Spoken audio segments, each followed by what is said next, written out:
Ngikhumbula mengina 6 years umamkhulu wami wasiqosha ekhaya noma ngadropa isikolo. Abiza umkhulu ukuthi azosiqosha. Ngikalisa ngihamba nginyawo ngaleqathulo. Umamkhulu wami nje ithi ngithi umuntu ukuthi uyinyoka.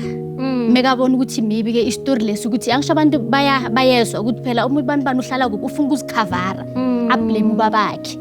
Bambisela umama ekhaya eJaradini. Asuke futhi eMpumalanga bamba ibhasi ukuthi azazosiqosha ngoba unokungithengisa nasebanganini bakhe. Yathi 2015 like bengise garage yabona.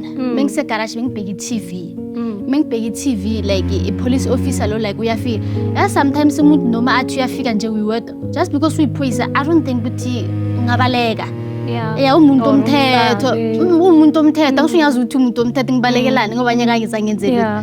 So mesiloku silapha ke ngiloku ngibheka iTV uyafika ufuna ukukhumula ngenkani ungifaka izandla oyangibamba ngapha ngifuna inyakhala ngithi hayi nyeke athi hayi uthatha nesandla sami leso sifaka ngapha ngakuwe ngaphambili sokuthi athi ngimbala athi hayi ufuna ukufunza ukuthi ujwayele. Hayibo mara mayidula umuntu lo musu hlanu mamkhulu wamene umuntu omthetho kwenzakalani ufuna ukungenzani? So very young at the time. Maybe nginoba 10 years. Hayibo.